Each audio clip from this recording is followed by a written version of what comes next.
Salut à tous et à tous, c'est Tom de la chaîne Krav Maga Traveling. J'espère que vous allez bien. Aujourd'hui, on va s'attaquer ensemble à la violence prédatrice. Vous êtes prêts? C'est parti!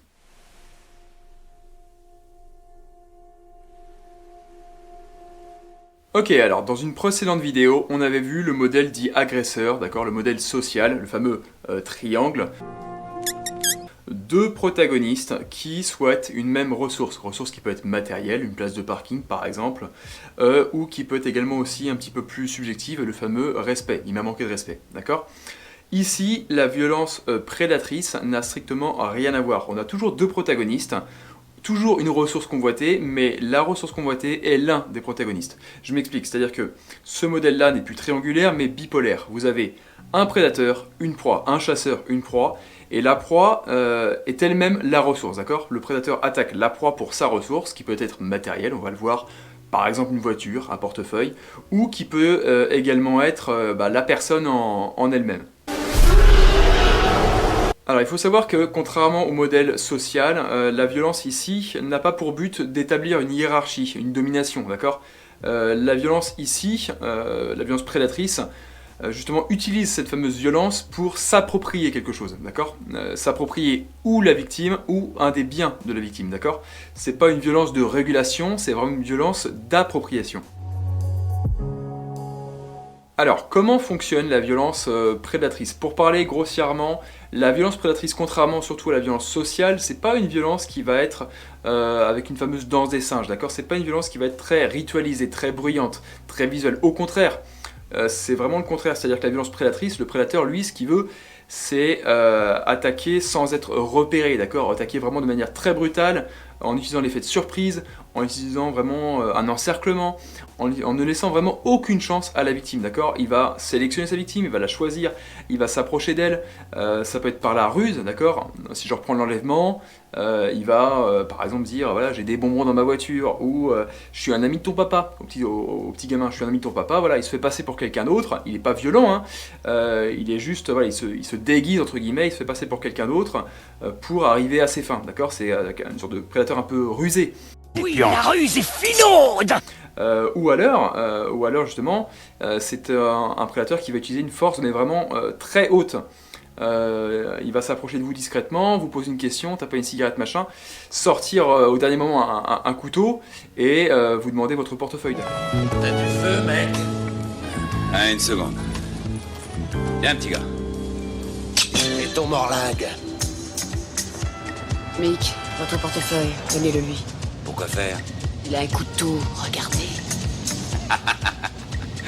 Un couteau, ça. Ça, c'est un couteau, fils. Le but, c'est pas un combat rituel. C'est pas, vas-y, mets-toi en garde, je me mets en garde, t'es prêt, c'est bon, on y va. Non, c'est totalement l'inverse. Le prédateur, il cherche vraiment à vraiment avoir ce qu'il veut en un minimum de temps et surtout un minimum de risque, d'accord? Voilà, c'est ça qu'il faut retenir, d'accord? Il va être vraiment, c'est une violence très, on le voit souvent, une violence très sournoise, très froide, une violence qu'on peut qualifier de sale, de vraiment, voilà, c'est pas de la belle violence, entre guillemets, hein, c'est pas du tout du combat rituel où on se dit, voilà, toi et moi, un combat entre hommes, là, ça n'a strictement rien à voir, d'accord? C'est une violence vraiment très rapide, très brusque, qui ne laisse aucune chance à la victime et qui, au contraire, maximise les chances du prédateur de ne pas être blessé, de ne pas être vu, de ne pas être repéré, de ne pas être attrapé par la police et d'arriver à ses fins en un minimum de temps, minimum de risque. Alors aussi, ce qu'il faut savoir, contrairement à la violence encore une fois sociale, la violence sociale, on l'a vu, hein, n'a pas pour but de blesser gravement, son opposant, son rival.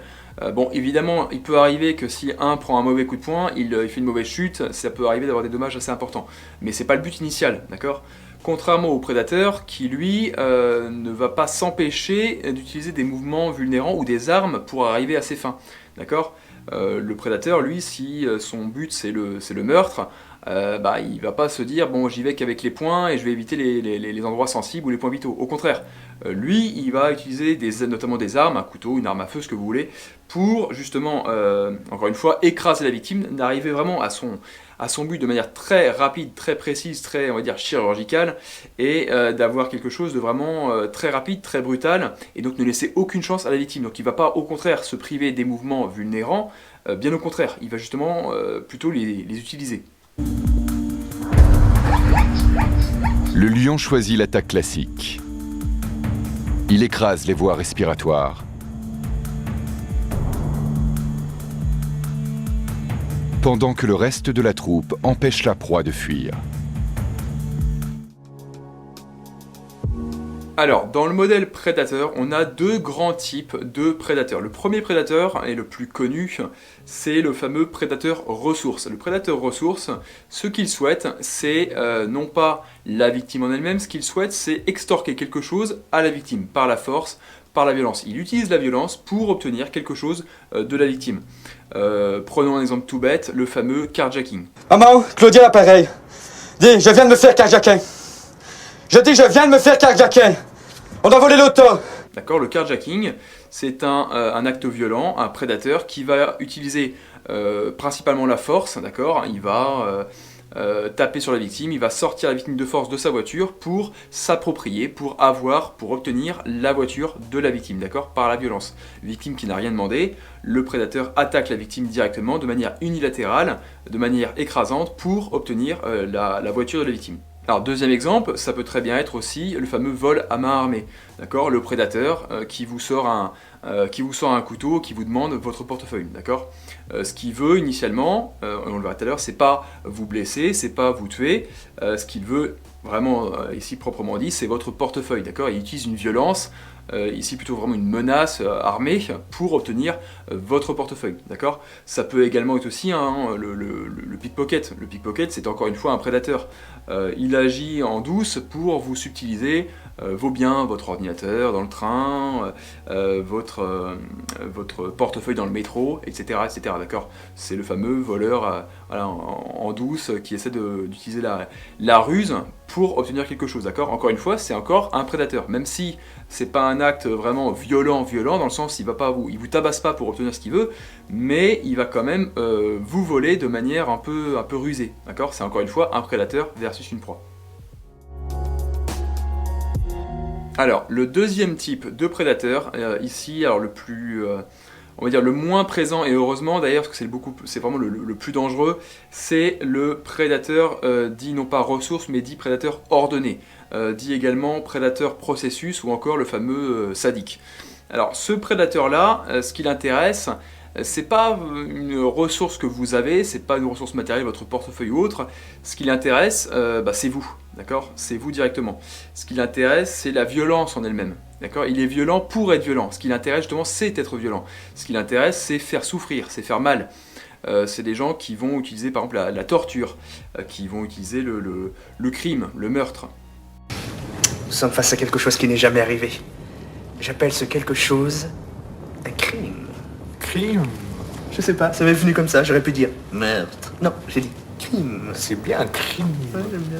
On a ici par exemple justement tout ce qui est le fameux tueur en série, d'accord. Bon, un exemple un peu cinématographique, Hannibal Lecter, c'est totalement un prédateur. Ce qui l'intéresse, c'est la violence, et en même temps, ouais, il veut s'approprier le corps de la victime. Donc voilà, c'est un prédateur vraiment ordonné, encore que, on le verra tout à l'heure, on pourra peut-être même parler de ressources. Alors, J'ai été interrogé par un employé du recensement. J'ai dégusté son foie avec des fèves au beurre et un excellent Chianti. prédateur ordonné, on a aussi tout ce qui est le viol, d'accord. Le viol. Alors certains auteurs, au même titre par exemple que les enlèvements, enlèvements d'enfants, etc. par exemple, sont considérés comme prédateurs ordonnés, d'accord. Ce qui les intéresse, c'est l'acte en lui-même de violence. Alors certains auteurs classent ici comme prédateurs ordonnés, d'autres comme prédateurs ressources. Je m'explique.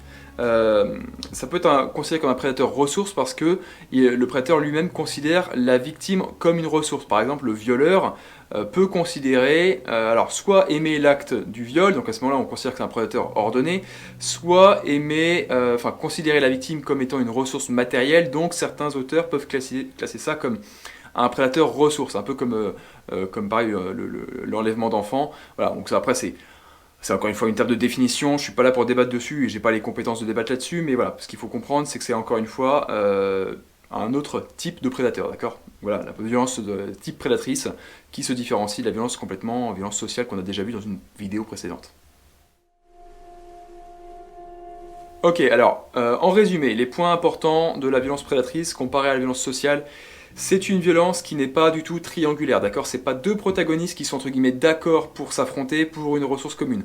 C'est une proie et un prédateur, d'accord? Le prédateur qui choisit sa proie en fonction de la balance risque et bénéfice, et le prédateur qui va attaquer vraiment de manière implacable une proie qui n'a strictement rien demandé, qui ne s'est pas préparé à l'affrontement, qui souvent n'a même pas vu venir l'affrontement, d'accord? C'est vraiment une violence qui est faite pour écraser la victime.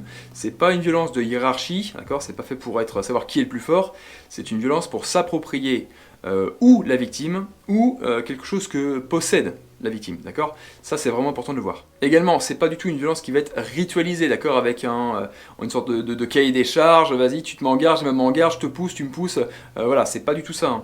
Le prédateur, je le répète, il va attaquer de manière sournoise, de manière vicieuse, il va utiliser tout ce qui est en son possible pour affaiblir sa victime et à prendre le dessus. Il va utiliser son environnement, il va attaquer par exemple de nuit, il va ruser, il va utiliser des armes, etc. etc. C'est vraiment une violence qui est complètement disproportionnelle et qui est beaucoup plus sournoise, beaucoup plus sale qu'une violence dite sociale. Dis donc, mec, t'as l'heure, s'il te plaît? Tu tombes bien, mon loulou, j'ai remonté ma pendule. Si tu le fais... Regarde! Dans 2 secondes, je te fais couiner le nez et je te fous ton calbar sur la tête.